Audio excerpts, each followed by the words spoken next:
The Redmi Note 11 Pro is an amazing device with a 6.67-inch Super AMOLED display, a 108 megapixel camera and many more. And as for the design, fantastic. All for the price of $329. What's up guys, Tayo here, and in today's video is all about the Redmi Note 11 Pro. Although they come in two variants, namely the Redmi Note 11 Pro 5G, which I'll be covering in this video, and the Redmi Note 11 Pro 4G, which starts at the price of $299, that is $300.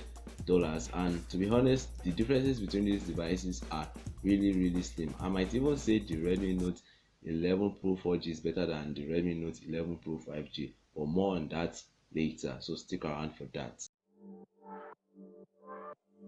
One thing of this device that I like is the design. I mean, it looks really cool. I also like the flat edges, and as we all know by now, flat edges on a device makes it look premium, which is really nice to see Redmi adopt.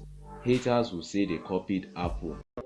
It comes in colors, namely graphite grey, polar white, Atlantic blue. I personally like the Atlantic blue color, and I would like to know yours as well. So comment down your favorite color of this device in the comment section right below that like button. We get a 6.67-inch Super AMOLED display with a resolution of 1080 by 2400 pixels, which should be fine for everyday media consumption. And that's not all. You also get 120 Hz refresh rate, 700 nits of brightness, and up to 1200 nits of brightness, which means outdoor usage will be comfortable. And when you're using it outside, if it falls down, you can be rest assured that your device won't sustain much damage, since the front and the back is protected by Corning Gorilla Glass 5, which is really nice to see. And speaking of nice to see, if you like this video and subscribe, that would be nice to see as well. So yeah, like this video, subscribe, share with your friends, and let's jump right back into this video. The Redmi Note 11 Pro 5G runs on Android 11 with the custom skin MIUI 13, and there should be guaranteed 2 to 3 years software updates from Redmi. So if your device doesn't have any hardware issues, you should be able to use this device for 2 to 3 years with no problems. We get a Snapdragon 695 processor, which is a 6nm processor coupled with up to 8GB of RAM and up to 128GB of storage. That should last you for some time, at least till when you fill it up.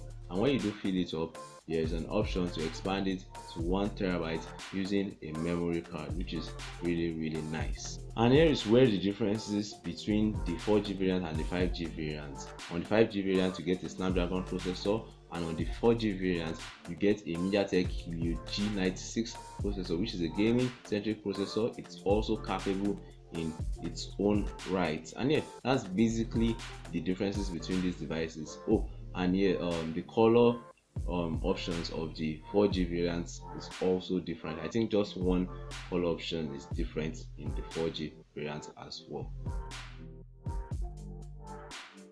Camera is the same to the one we got in the previous year, except from the fact that it now has a triple camera setup, which comprises of a 108 megapixel camera, an 8 megapixel ultra wide camera, and a 2 megapixel macro camera. It's kind of a bummer to see the camera system being reduced from the previous year. I mean, we got a 108 megapixel main camera, an 8 megapixel ultra wide camera, a 5 megapixel depth camera, and a 2 megapixel macro camera in the previous year.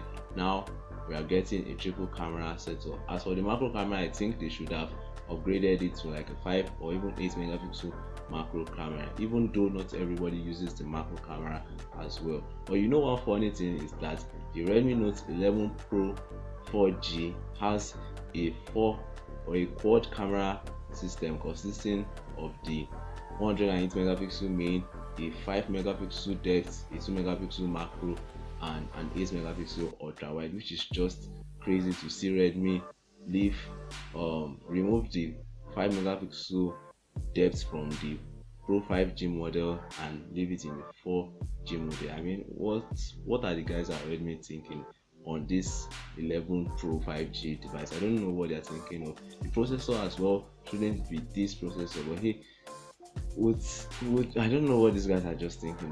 They really messed up this year, but hey, it is what it is, I guess. Video maxes out at 4K resolution on this device and 1080p resolution for the 16 megapixel selfie camera setup. Security wise, this device rocks a side mounted fingerprint scanner. I mean, that's basically what we get nowadays, which is fast and reliable, and there's also an option for the less secure face unlock. Powering this device is a 5000 mAh battery that should last you for a day, and when it's dead, well, you can charge it up in less than an hour according to Redmi, using the 67 watts fast charger included in the box. It's called turbo fast charging or something like that from the guys at Redmi, which is just sick in my own opinion. The Redmi Note 11 Pro is a good device, but I would say the Redmi Note 10 Pro is definitely a far better device than this.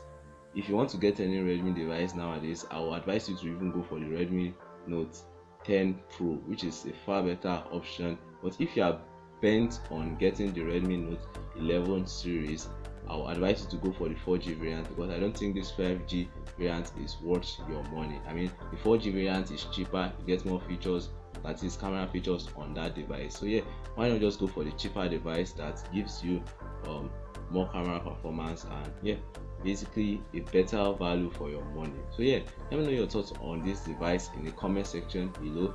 Let me know your thoughts on this whole mess Redmi created this year. So yeah, thanks for watching this video and catch you guys in the next one. Peace.